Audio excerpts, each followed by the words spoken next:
selama waktu di sisiku. Sudah on the way menuju.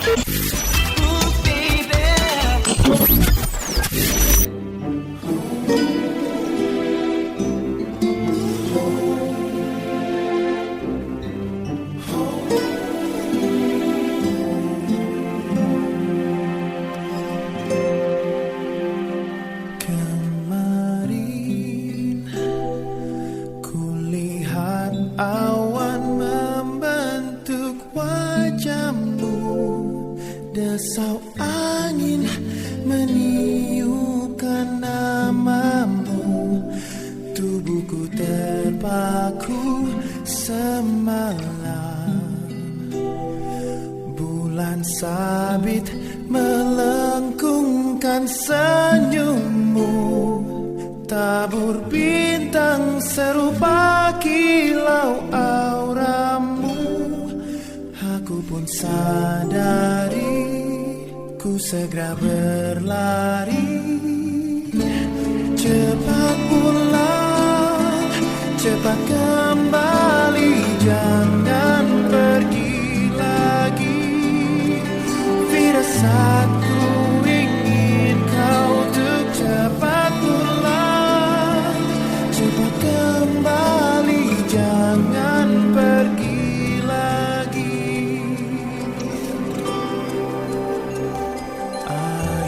Hey, balik lagi gua, the one and only Chandra Atmaja di podcast Nostalgila episode ke-38.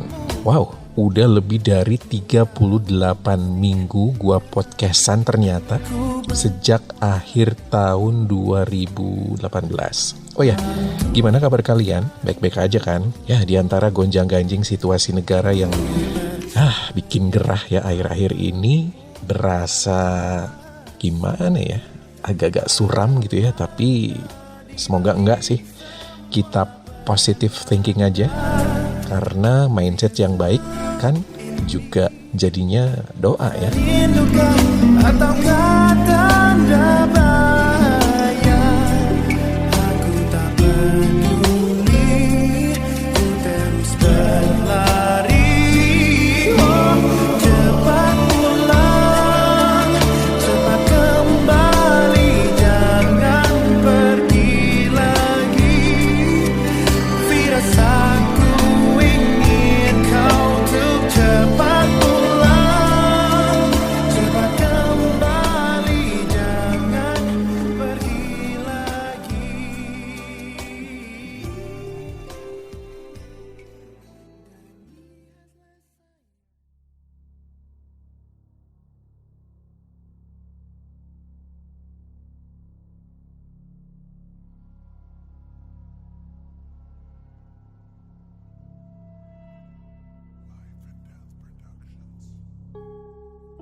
Guys, di episode 38 ini gue mau cerita pengalaman horor. Belum pernah kan? Kejadiannya udah lama sih, ada kali 5 tahunan yang lalu. Jadi waktu itu gue masih siaran radio, dan dapet jadwal jam 9 sampai 12 malam. Dan orang Bandung sih udah pada tahu kalau radio gue yang ada di daerah Dago itu emang nempatin bangunan lama, ya tipikal rumah zaman Belanda gitulah. Bahkan ya, waktu pertama kali gue masuk, senior gue saat itu langsung dong membangun keparnoan kita juniornya dengan cerita-cerita horor di sana. Ya sebagai anak baru, gue sih senyum-senyum aja, percaya nggak percaya. Meskipun gue juga banyak nggak percayanya sih. Misalnya aja nih ya, cerita Miss K di ruang belakang, atau katanya ada sosok noni Belanda yang mirip Mariah Carey. Sampai satpam juga pernah bilang sih ada nenek-nenek yang selalu standby berdiri di lorong deket fingerprint, ya, fingerprint kantor setiap dini hari. Emang sih kantor gua dan area sekitarnya memang bukan barang baru kalau dikaitkan sama kisah horor. Jadi udah kayak cerita turun-temurun gitu. Ada aja kejadian atau penampakan dalam wujud yang beraneka ragam dan diceritain banyak orang. Ya meskipun gue sendiri kagak pernah sih ngalamin apa-apa seumur umur, sampai akhirnya rekor gue itu pecah ya di kejadian yang mau gue ceritain kali ini. Tapi bentar, biar penasaran, kita jeda dulu lah ya. Gue mau puterin lagu yang ini nih.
Oke, masih di podcast Nostalgia bareng gue Chandra Atmaja. Baiklah, kita lanjutin guys. Ya, tadi gue bilang kan, gue dapet jadwal siaran jam 9 sampai jam 12. Yang notabene udah biasa banget dan gak pernah nemuin kejadian aneh-aneh. Dan coba kalian bayangin, kalau gue siaran malam ya, kelar siaran tepat jam 12, dan gue juga kudu matiin pemancar, lampu, ngunci pintu dan jendela, dan lain-lain. Tapi ada triknya sih, biasanya beres-beres atau ngunci atau matiin lampu sebagian gitu ya. Di ruang belakang biasanya gue cicil dan gue kerjain di awal. Misal di jam 9 atau jam 10-an. Nah sisanya baru ntar kalau udah kelar siaran. Namanya juga usaha ya, meminimize kesereman yang sering diceritain senior-senior gue di sana.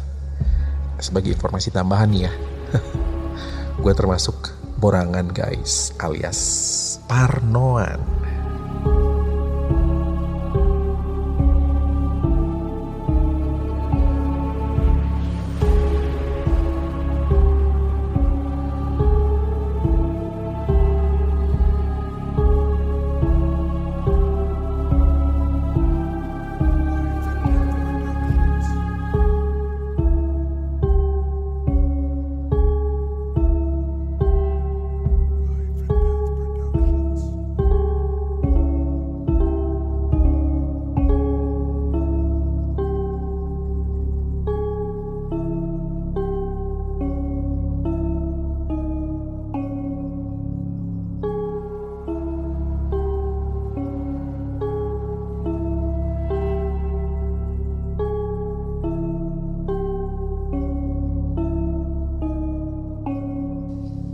Alright, guys, gak ada yang aneh. Siaran gua malam itu aman pokoknya. Oh ya, jadwal sebelum gua diisi sama temen gua yang lain, penyiar ya, cewek. Sebut aja namanya apa gitu, Mawar. Jangan Mawar lah, kayak korban perkosaan. Sebut aja Rani ya. Nah di kantor belakang, beda bangunan, ada pacarnya yang juga staff di sana. Dan kelar dia siaran, dia langsung ke belakang, dan kayaknya gue juga lihat dia pulang bareng pacarnya sekitar sejaman lah setelah gue mulai siaran.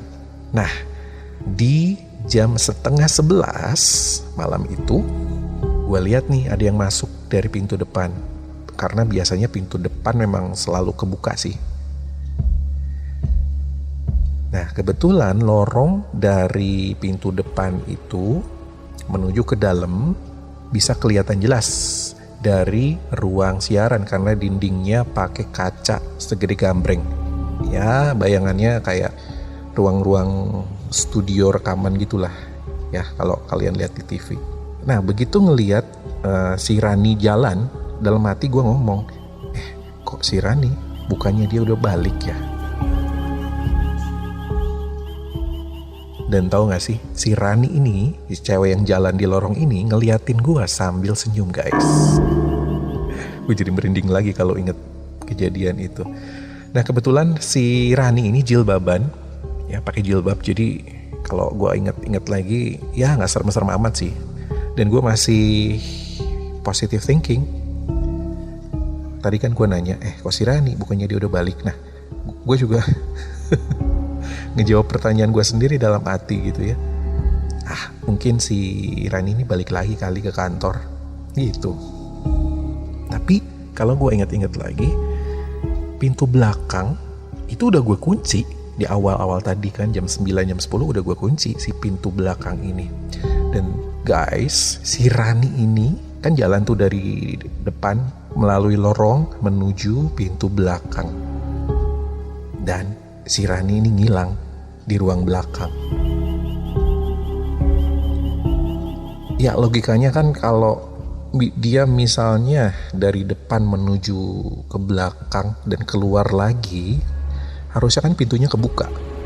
Tapi faktanya malam itu si pintu belakang itu kekunci dan terkunci dari dalam. Jadi kan nggak mungkin si Rani ngunci dari luar gitu ya. Orang si kuncinya itu memang nancep ada di dalam gitu, di bagian dalam. Dan udah tahu si Rani ini ngilang ke belakang.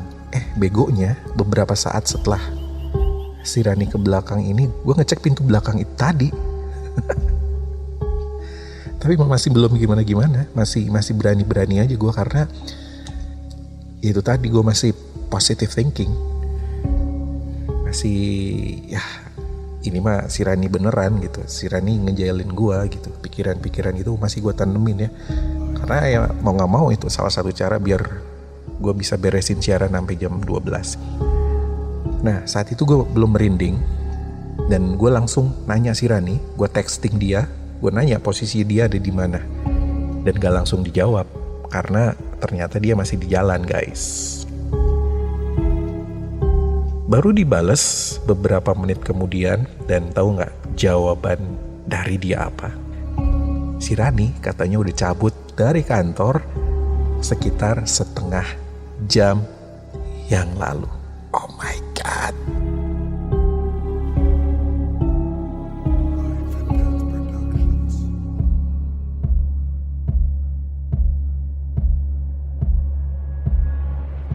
Mulai merinding dong gua. Siaran mana masih belum kelar lagi, karena belum jam 12. Tapi asli entah energi apa gitu ya yang merasuki gua, karena malam itu beneran gua masih mikir positif. Meskipun udah confirm ya si Rani itu udah balik setengah jam yang lalu. Jadi yang gua lihat itu fix kan, bukan si Rani. Gua masih positif nih ya, dan gue pikir pasti si Rani nih sama pacarnya ngejalin gua. Dan sengaja itu gue jejelin di otak dengan kemungkinan yang masuk akal. Karena gue gak mau malam itu gue ketakutan sendiri. Gue harus kelarin siaran gue. Sampai akhirnya siaran kelar jam 12 gitu. Gue beres-beres lalu cabut. Dan untunglah situasi aman ya, gak ada apa-apa. Begitu gue ngunci pintu, begitu gue matiin dan lain-lain, semuanya aman. Tapi selama perjalanan sampai tiba di rumah, asli gue tetap kepikiran. Gue masih penasaran banget. Akhirnya gue chat dong sama lakinya si Rani. Gue pengen confirm dari pihak lain gitu ya di luar si Rani, dan jawabannya ternyata sama. Jadi mereka tuh beneran udah balik sesuai kronologis yang disampaikan sama si Rani tadi. Nah, merindinglah gue sejadi-jadinya, dan finally gue lihat makhluk lain untuk pertama kalinya seumur hidup gue. Aduh.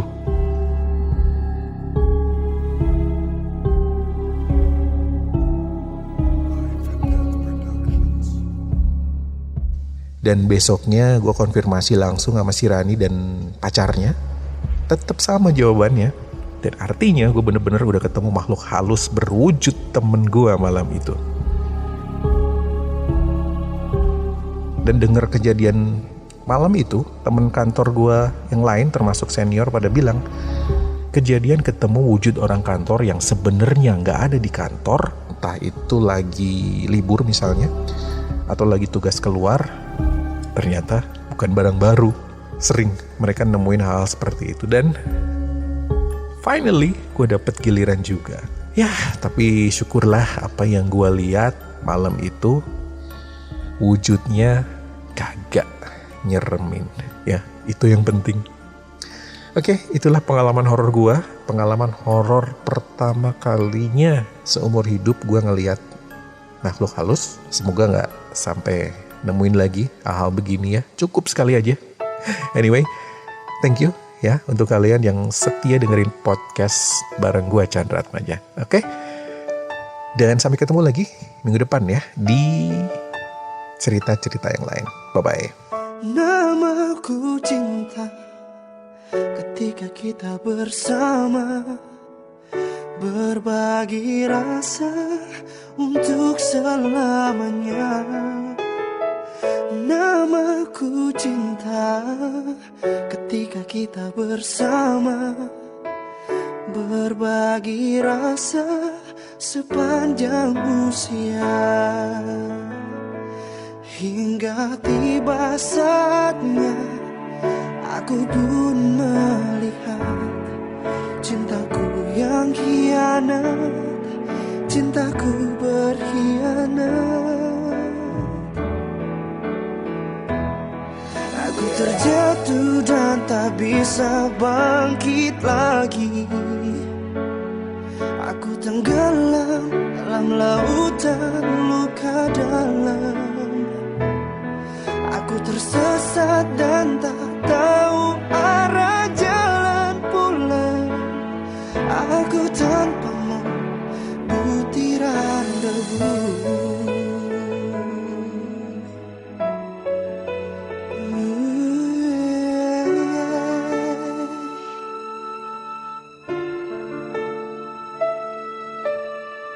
Namaku cinta ketika kita bersama, berbagi rasa untuk selamanya.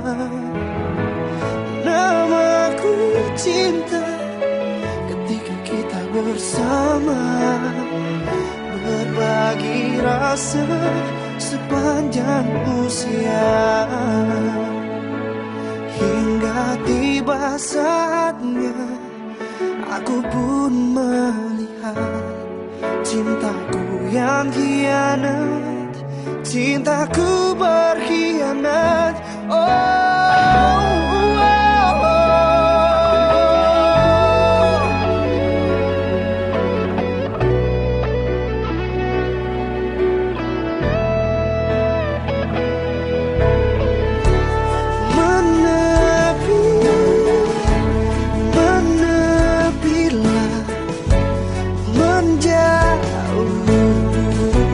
Semua yang terjadi antara kita